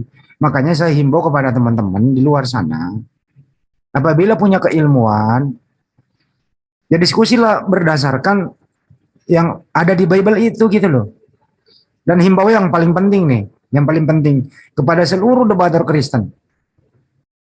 Siapapun di luar sana, sekiranya sebelum menghadapi Bang Juma, sebaiknya Anda belajar dulu cara membaca original teks Bible Anda. Dan jangan tersinggung kalau kami mengatakan Anda buta huruf dalam hal membaca Bible karena Anda memang nggak bisa baca. Jangan tersinggung. Anda hanya berdasarkan terjemahan Lembaga Alkitab Indonesia. Itu fakta begitu. Nah, kalau ilmu Anda berdasarkan itu saja, siap-siap ilmu Anda akan berubah nanti di 2023 karena akan terilis lagi, tentu ada lagi terjemahan yang berubah. Nah, ilmu Anda yang Anda pakai hari ini siap-siap akan menjadi kadaluarsa karena Anda rilis baru lagi di 2023. Siap-siaplah beradaptasi di sana nanti. Dan menurut informasi yang kami dengar, informasi dari Romualdo, dari Pak Lukas Ricardo yang sering bersama di Zoom mereka ini bersama Pak Anwar Chen dan Edwin Paskalis, ya tunggu-tunggu saja. Di sana ada kejutan. Ya kejutan apa gerangan kira-kira? Sebenarnya ini rilisnya 2023 udah hanya orang-orang tertentu yang bisa megang. Belum dipublikasi secara umum karena terhubung karena mau sibuk nih di bulan-bulan Desember gitu. Lihat aja nanti kejutannya seperti apa. Nah, mudah-mudahan kalian semua ini yang hari ini mempunyai keilmuan, siap-siap ilmu Anda hari ini itu akan menjadi kadaluarsa, harus beradaptasi dengan rilis yang baru kalau hanya berdasarkan terjemahan saja. Nah, itulah gunanya, makanya Bang Juma sangat-sangat mengharapkan orang yang ngerti original text Bible. Yang persoalannya adalah orang yang ngerti, orang yang bisa membaca dan ngerti original text Bible itu tidak mau keluar kandang untuk berhadapan dengan Bang Juma. Tidak mau keluar kandang berhadapan dengan orang-orang yang ngerti. Kenapa? Karena mereka udah paham bahwa terjemahan itu banyak sekali penyelewengan dari bahasa aslinya. Gitu loh. Nah, orang-orang kayak Herdi, kayak Sopiatul, kayak siapa, Bom, nggak ngerti baca itu, hanya LAI saja. Ya ilmu lo akan nanti ini kadaluarsa gitu loh. Itu pesan saya ya kepada teman-teman yang ingin berdiskusi kepada debater-debater Muslim, sekiranya introspeksi diri dulu. Jangan sombong deh. Jangan sombong, pelajari dulu. Saya yakin ya, kalau Anda betul-betul serius mempelajari original text yang Anda anggap perjanjian lama itu isinya Torah, Nevi'im, Ketubim itu, Anda bisa membaca dengan baik original text tanpa ada tendensi apapun Anda mengartikannya, saya yakin Anda nggak akan mau berdebat. Tidak akan Anda mau berdebat dengan saudara Muslim apabila Anda bisa membaca terus menafsirkan dengan jujur, baik yang ada di PL maupun yang ada di PB. Tidak akan mau. Seperti bagaimana Bambang Nursena, bagaimana Rita Wayu, dan lain-lain. Tidak akan mau berdebat. Karena apa-apa, nanti kalau ada terjemahannya, dikembalikan original teks, Anda akan merasakan. Sedihnya tuh di sini. Sakitnya tuh membaca. Itu dia intinya di sana. Hanya orang-orang sombong, orang-orang takabur yang hanya menguasai terjemahan saja. Itu yang dipakai berdiskusi dengan Bang Juma dengan punya ejekan. Apa ini yang akademik, apa ini yang ilmiah? Ini bukan ilmiah, ini takabur, sombong dengan hanya terjemahan saja. Makanya kalau sering diajak oleh praktisi-praktisi atau debater Muslim yang ngerti itu diajak diskusi nggak mau. Bayangkan saja kalau kritik teks dijawab dengan teologis, nyambung kagak? Kagak nyambung. Kagak nyambung, orang kritik teks datang berteologis. Ya contoh penggunaan kata Allah, dari mana? Ini kan kritik teks. Apa coba jawabannya? Teologis, doktrin. Kagak nyambung tuh barang. Diminta datanya mana yang mempergunakan kata Allah adalah generic name. Mana datanya gitu loh. Tidak bisa. Nah hanya kenapa? Ya itu kan sudah dibahasa Indonesiain, huruf besar, huruf kecil. Nah ini nyambungnya di mana coba kalau udah diskusi kayak begini? Nah itulah pesannya Bung Rambe bahwa sebenarnya Bang Juma ini nggak ada tandingannya.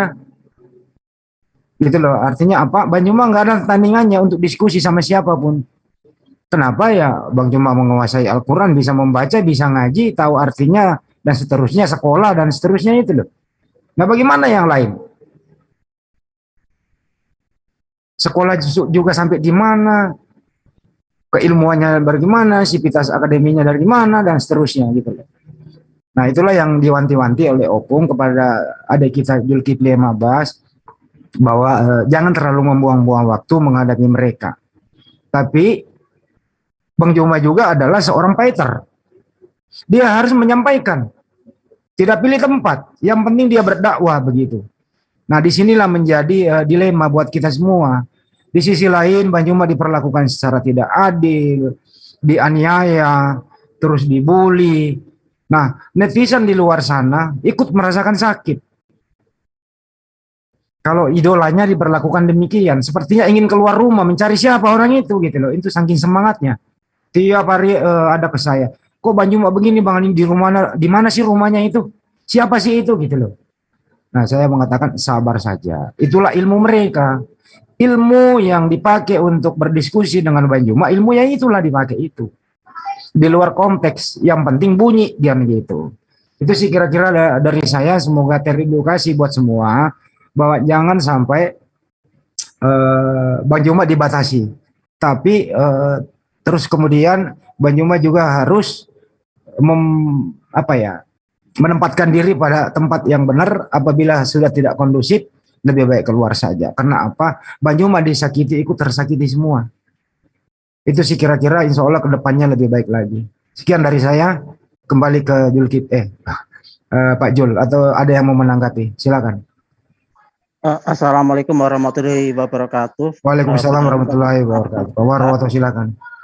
Gini aku menanggapi masalah Bu Juni. Bu Juni ini aku menganggap karena aku beranjak dari netizen, Bu Juni ini kalau bahasa aku adalah bahasa star syndrome. Artinya apa? Artinya orang-orang yang masuk di dalam YouTube kemudian dan sebagainya, kalau misalnya dia tidak kuat dalam hal menanggap istilahnya mengikuti alur di YouTube, itu biasanya terbawa dengan namanya star syndrome. Artinya Bu Yuni ini kan sering berada di sebuah channel Muslim. Di sana dia diberi tempat yang sungguh luar biasa. Kemudian di channel itu dalam tanda kutip kerjasama dengan miliknya Bom Kar.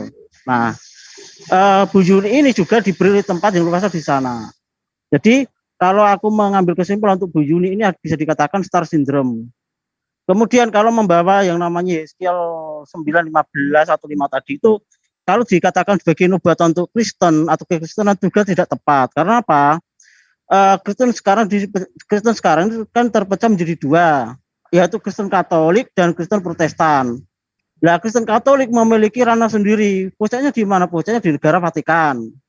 Sedangkan kalau kekristenan yang namanya Protestan yang didirikan oleh Martin Luther pada abad ke-14-15 itu tidak memiliki tempat yang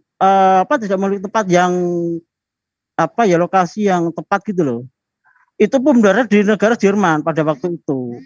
Nah sekarang kalau kita mengambil dari sisi dua negara ini, manakah sih yang sebetulnya kalau dikatakan sebagai Yeskiel itu juga tidak ada gitu loh. Bahkan kalau di negara Jerman asal negara agama Protestan itu di Jerman sendiri saja itu sekarang gonjang-ganjing, yaitu umat Muslim di sana sungguh luar biasa perkembangannya. Kekristenan akan bergeser. Bahkan nanti kalau menurut teori tahun 2030 itu Jerman akan dikuasai oleh Muslim. Jadi kalau kekristenan yang bermuncul di Jerman, kalau kita mau ngambil dari Yeskiel ini juga tidak tepat. Bukan Yeskiel, Yesaya. Yesaya, oke lah, Yesaya lah. Gitu. Tetapi kalau kita mengambil dari Yesaya ini, kalau dipaksakan, kalau aku tidak mengambil dari literasi Islam, itu seharusnya adalah negara Israel sekarang. Kalau negara Israel sekarang pun juga tidak tepat karena itu bukan negara Kristen tetapi negara Bani Israel atau kerajaan Yahudi. Tetapi ini pun seharusnya kalau mengambil Yesaya ini juga berbentuk kerajaan. Jadi kalau ini bisa kalau dipaksakan ke dalam Kristen juga tidak tepat. Tapi kalau dipaksakan ke dalam yang namanya dibuatan oleh Nabi Yesaya kemudian kembali ke Muslim atau ke Islam, ya sebetulnya yang tepat itu ya Nabi Muhammad SAW, karena di sana ada Raja Damai, perkasa, dan kekuasaan sungguh luar biasa. Dan pengaruh dari Yesaya ini untuk Muslim itu sampai sekarang. Itu. Jadi kalau memakai Yesaya ini ya tidak tepat untuk kekristenan, tetapi ya kalau dipaksakan memang benar dikatakan Ustadz Kusugi, yaitu untuk umat Muslim. Gitu aja Bang Andi sama Bang Zulfikar. Terima kasih dikasih tempat untuk berbicara gitu. Sekaligus moga aku kembali lagi Bang Andi sama Bang Zulfikar. Assalamualaikum warahmatullahi wabarakatuh. Waalaikumsalam warahmatullahi wabarakatuh Pak Marwato. Sebelum kita tutup, kembali ke Bang Juma. Dulu ada yang mau disampaikan Bang Juma sebelum ditutup? Ya Bang Handi, sedikit dari saya tentang kekhawatiran teman-teman. Saya ke apa? Suaranya agak kecil, ya. Ya, di room teman-teman Kristen ya. Bahwasanya keberadaan saya kemudian sampai ke tempat mereka itu. Bisa digedein dikit Mas Juma suaranya? Iya, gimana Bang? Suara saya? Kan udah gede deh. Iya. Kurang soalnya. Udah. Ya, jadi mohon diikhlaskan lah ya kan. Karena gini, saya pernah menganalogikan seekor lalat ya dengan lebah. Jadi lalat itu seperti apapun kita berikan hal-hal yang harum, yang baik, wangi, tidak akan dipilih gitu. Berbeda dengan lebah itu ya. Nah, jadi kita jangan pernah berharap kemudian mengharapkan hal-hal baik ya bisa diambil dan dipetik dari analogi yang saya sebutkan tadi. Artinya gini, ketika dalam suatu dialog atau dalam satu room, saya datang kemudian, ya sahabat-sahabat harus siap bahwa saya lagi di mana gitu. Jadi kalau ada diperlakukan tidak baik, ya kita harus akui bahwa kita tidak bisa memaksa mereka untuk menggunakan pakaian yang kita punya. Biarkanlah mereka dengan pakaian mereka. Lain cerita kalau saya tampil di Zoom Muslim, tapi yang keroyok saya non Muslim, itu yang lucu. Tapi kalau saya muncul di Zoom non Muslim, saya dikeroyok, dilakukan tindakan-tindakan yang tidak sopan, yang tidak baik kepada saya, ya wajar lah. Lah saya masuk di kerumunan lalat. Kan begitu.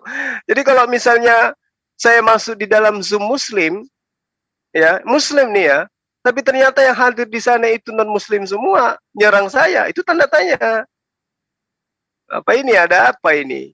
Kan gitu. Contoh misalnya Bang Zulfikar ada buat TikTok, di sana ada dialog, saya datang. Kemudian yang royok saya di sana itu adalah non Muslim.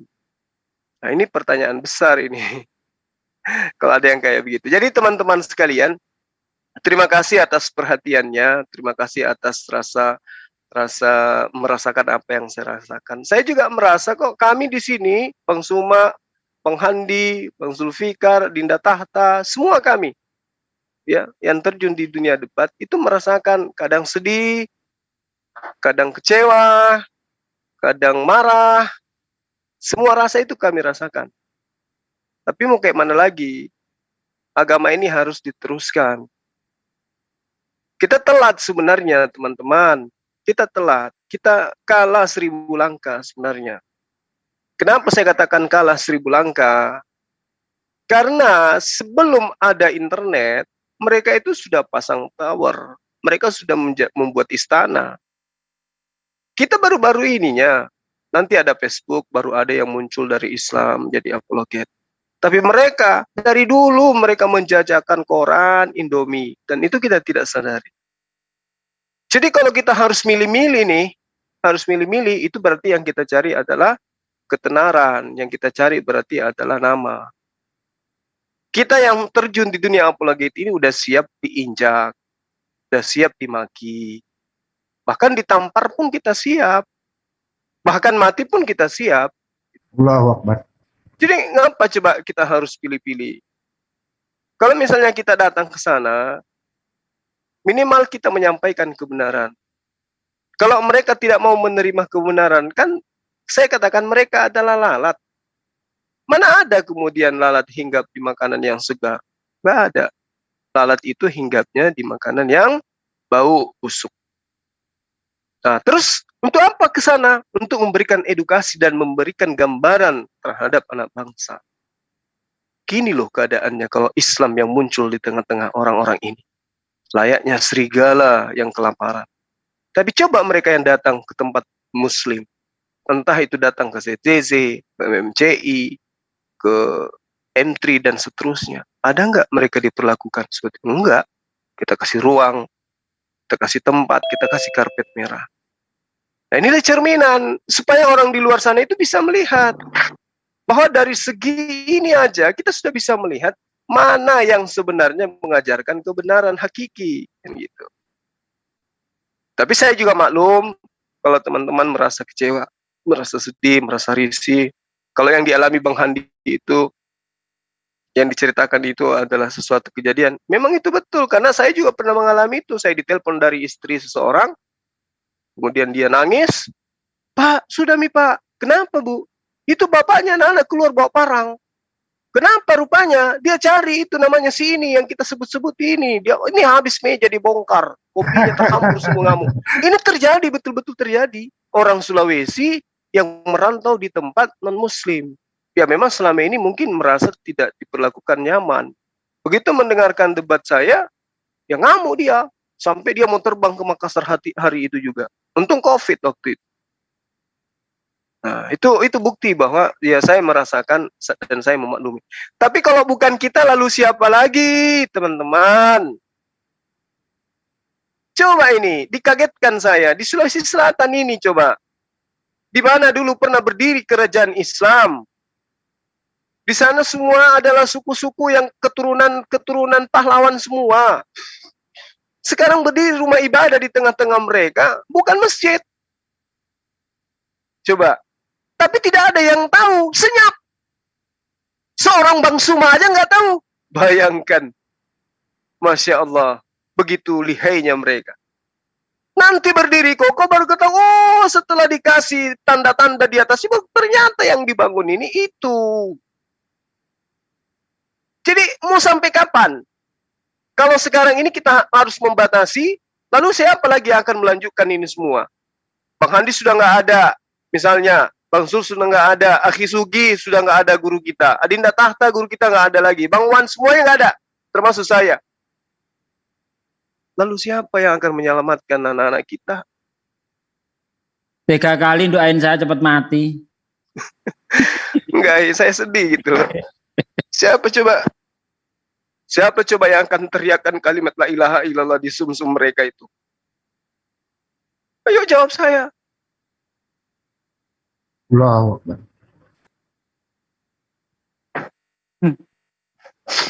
Jadi kalau bukan dari sekarang kita menanamkan itu kepada anak-anak kita, adik-adik kita, bahwa dulu pernah ditorehkan sejarah, ya, orang Indonesia juga bisa tampil seperti pada sahabat-sahabat Rasulullah. Bukan cuma cerita yang harus kita simpan, ini loh buku, baca supaya kalian tidak disesatkan. Bukan kayak begitu. Ini sekarang kondisinya, anak-anak kita itu diberikan segala sesuatunya yang mengenakkan mereka untuk menjauhkan mereka dari Islam. Saya, sahabat-sahabat, hari Senin kemarin saya ditelepon. Bang Suma ini gimana Bang Suma?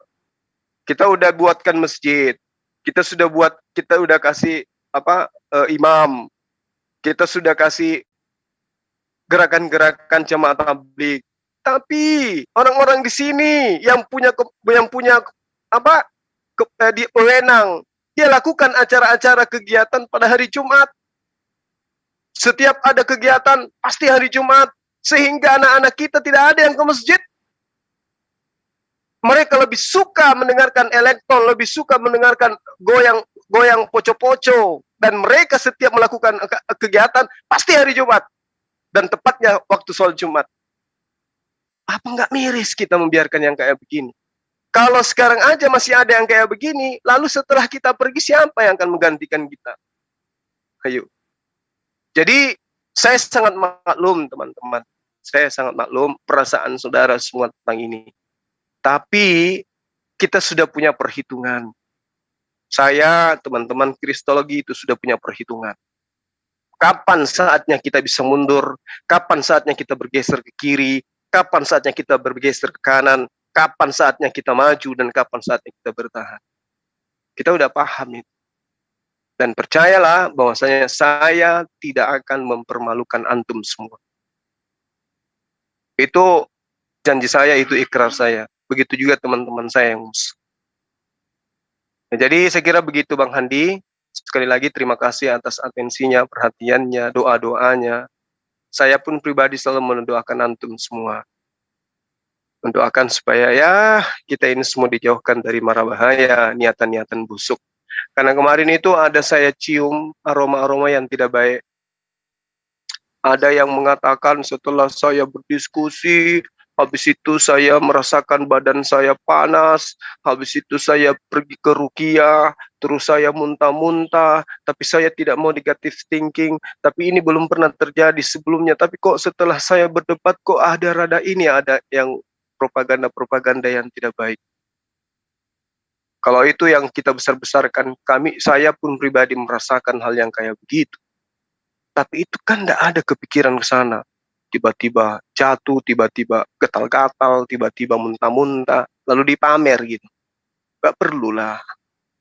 Gak perlu. Umat Islam itu tidak ada yang suka main dukun. Kalau yang suka main dukun itu, main santet itu adalah orang yang putus asa dan jauh dari Al-Quran. Iman Islam itu tidak diajarkan yang kayak begitu. Jadi tidak usah bikin framing, pamer-pamer, setelah berdebat, setelah saya dari ZCC, habis itu saya begini dan begono dan seterusnya. Jangan kemudian kebencianmu terhadap oknum membuat dirimu itu pamer diri bahwa kamu itu adalah orang munafik. Oke Bang Handi, terima kasih. Semakin lama saya ngomong nanti, semakin banyak orang yang jengkel. Mudah-mudahan apa yang saya sampaikan itu bisa mendapatkan nilai pahala di sisi Allah Subhanahu wa taala. Amin. Assalamualaikum warahmatullahi wabarakatuh. Waalaikumsalam warahmatullahi wabarakatuh. Kembali ke Pak Jul, silakan Pak Jul atau Pak De. Ya, mungkin saya dulu ya. Ya Pak Jul. Kita tutup ya. Ya, terima kasih Mas Zuma dan juga teman-teman yang lain. Ya, hadirnya kami, hadirnya JCC, hadirnya apologet Muslim ini adalah dari serangan-serangan dari pihak sebelah. Dalam menghadapi mereka ini, memang kami perlu strategi, dan strategi itu kan nggak mungkin kita ungkapkan di muka umum. Percayakan kepada kami, kepada ustadz-ustadz kita yang ada di sini, Ustadz Tata, Ustadz Zulkifli M. Abbas, Ustadz Subgi, Mas Andi Celebes, dan apologet Muslim yang lain. Bila mana ada apologet Muslim, misal Ustadz Juma, Ustadz Subgi masuk ke TikTok, terus dilarang, jangan dilarang, karena saya yakin, sangat yakin teman-temanku, saudara-saudaraku, ustadz-ustadzku itu punya kemampuan dan punya talenta. Jadi jangan larang. Jangan larang ustadz saya untuk masuk ke room mereka untuk menghadapi dan menangkal semua hujatan. Kalau bukan kita, siapa lagi? Apakah kita biarkan mereka merajalela di sosial media? Apakah kita diam? Lahirnya JCC ini juga berawal daripada serangan mereka. Saya sendiri diserang oleh mereka. Dan ini yang saya takutkan. Apa yang saya takutkan itu? Kalau kita diam, bagaimana konten-konten mereka itu mempengaruhi anak-anak kita? Umpamanya anak kita, anak saudara-saudara saya ini, membuka sebuah media sosial yang bernama YouTube. Di situ ditonton, Nabi kita dihujat. Nabi kita, hadis kita, Al-Quran kita dirobek-robek. Bagaimana perasaan anak-anak kita? Ini yang saya pikirkan. Karena anak-anak kita itu masih perlu belajar lagi. Jangan sampai anak-anak kita itu mendapat sajian-sajian yang kayak begitu, yang menghujat agama kita. Dan kami di sini, JCC hadir, MMCI hadir untuk melawan mereka. Karena prinsip kami di sini adalah konten kita akan balas dengan konten. Kalau perlu kita datangi ke tempat mereka, tapi dengan ada strategi. Jadi konten kita akan balas dengan konten. Apakah kita diam, duduk manis? Tapi mereka merajalela di dunia media sosial ini, di dunia internet, merajalela di mana-mana. Maka dari itu kami JCC tampil untuk menghadapi mereka. Kami balas konten mereka. Kami reaksi konten mereka. Untuk apa? Sebagai media tanding. Untuk memberitahu bahwa kami ini Islam ada. Kami Muslim yang siap membela agama kita. Nih JCC hadirnya di sini.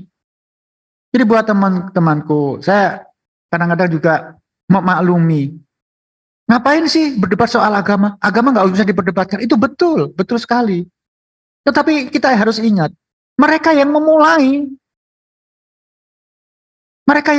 menghina agama kita dengan membuat sebuah konten. Saya masih ingat 4 tahun yang lalu atau 3 tahun yang lalu, 3,5 tahun yang lalu, konten-konten mereka merajalela. Konten Ustadz Juma, Ustadz Sugi itu masih unyu-unyu, penontonnya masih sedikit. Mereka udah ribuan penontonnya. Saya yang punya kemampuan sedikit-sedikit mencoba untuk memberikan keilmuan saya kepada teman-teman masalah membuat konten yang baik. Alhamdulillah per hari ini kami setidaknya bisa mengimbangi mereka. Sekaligus juga membunuh beberapa konten-konten sebelah. Siapa lagi kalau bukan kita? Ya ini harus kita ambil tindakan, kita harus mengambil sikap. Jangan hanya diam menasihati kami, ngapain agama diperdebatkan? Ngapain berdiskusi dengan Oten? Ya kita tidak akan berdiskusi, tidak akan membalas mereka kalau mereka tidak membuat gara-gara dengan kita. Apakah kita biarkan si Paul Jong menghujat? Apakah kita biarkan si Sopiatul menghujat? Si Bom-Bom, Lidara, dan konten-konten penghujat lain? Apakah kita diam? Duduk manis di rumah sambil nonton TV, nonton YouTube cuma lihat Upin Ipin. Nah kami sebagai apologet Muslim, kewajiban kami untuk menangkal mereka. Dan sekaligus saya kasih tahu juga teman-teman, yang di live komen, prinsip dari sebuah YouTube adalah siapa yang diserang itu yang semakin gede. Maksudnya diserang dari segi netizen. Seringkali saya itu menghimbau kepada saudara-saudaraku, jangan tonton konten mereka. Jangan tonton video mereka, jangan kunjungi, jangan like, jangan subscribe.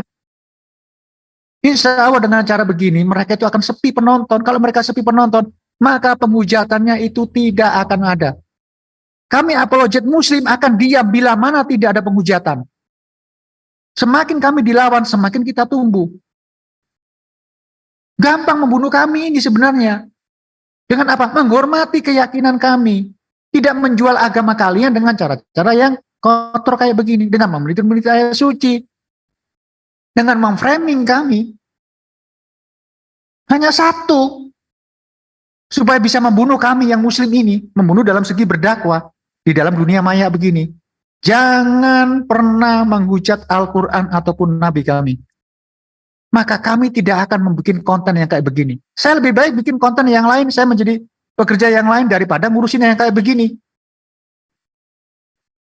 Tapi mereka sudah memulai membuat genderang perang buat kita. Ya mau nggak mau kita harus tampil. Kalau bukan kita siapa lagi? Apakah kita tega anak cucu kita dicekoki dengan informasi-informasi konten-konten yang kayak begitu? Konten-konten yang provokatif. Ini kita harus tampil. Dan juga teman-teman yang di media TikTok terutama ya, ini sekali lagi kita ke sana. Bila mana ada kita di sana, entah itu Mas Zuma, entah Mas Zuki, entah itu Mas Sandi atau Mas Tata, ayo ramaikan konten di sana. Tapi ini ada taktik. Bila mana Ustadz Juma, Ustadz Sugi ada di kanalnya Oten, silahkan kalian berikan dukungan di sana. Tapi bila mana perdebatan itu sudah selesai, jangan kunjungi konten mereka. Karena sistemnya TikTok dengan YouTube berbeda. Jangan kunjungi kanal mereka. Tapi lihat di mana pergerakan Ustadz kita, Ustadz Juma. Ustadz Juma ke sana kita ikutin. Ustadz Sugi ke sini kita ikutin. Ramaikan konten-konten ataupun konten-konten dari pendebat Muslim ini yang ada di TikTok. Tetapi ya untuk di YouTube berbeda lagi tekniknya. Jangan subscribe, jangan like. Berbeda dengan di TikTok. Di TikTok itu Mas Juma punya saya, punya Mas Handi, punya Mas Tata. Di subscribe agar bisa mengikuti untuk memberikan dukungan. Berbeda dengan di YouTube. Di YouTube, Mas Juma ada di konten sebelah. Masuk ke kontennya kata si Bom-Bom. Jangan ramaikan kontennya si Bom-Bom. Tapi ramaikan kontennya Ustadz Juma. Ramaikan konten Julfikar Official. Ramaikan konten Ustadz Salam Akal Sehat. Ustadz Tata. Itu tekniknya begitu. Karena sistem algoritma daripada YouTube dengan TikTok itu berbeda. Kalau di TikTok ada Mas Juma, kita serbu. Kita ikut ke Mas Juma. Ada kontennya Ustaz Sugi yang berada di kanalnya Oten, kita ikut ke sana, kita berikan dukungan. Tapi setelah Ustaz Sugi, Ustaz Juma, Ustaz Tata itu tidak berada di sana, kita live dari sana. Lebih baik kita nonton TikTok yang lucu-lucuan aja. Tapi ikuti Ustaz-Ustaz kita itu untuk memberikan dukungan.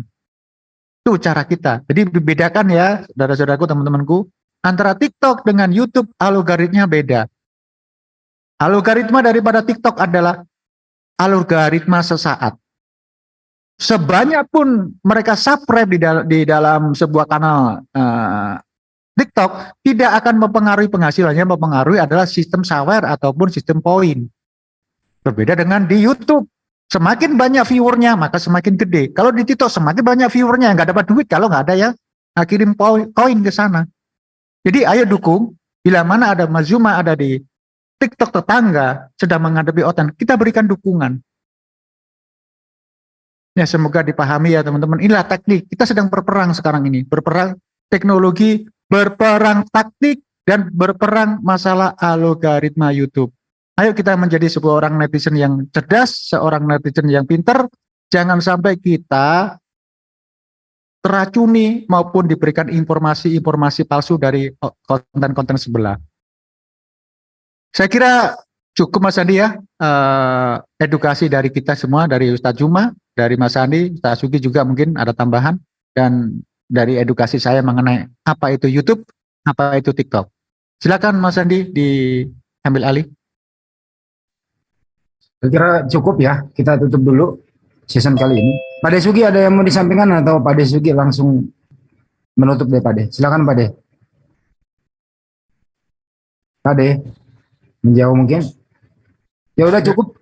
Pak Jul ya Pak Jul aja sebagai Amir yang nutup. Ya baik, terima kasih Mas Andi ya. Semoga saja semua kajian kita di sini selama 4 jam lebih ini saya live-kan, mulai dari kanalnya saya nggak mau nyebutkan namanya, sampai Mas Zuma ke sini bermanfaat untuk diri saya terutama, dan untuk saudara-saudara saya yang ada di Zoom, dan juga terkhususkan untuk saudara-saudara saya yang berada di luar sana.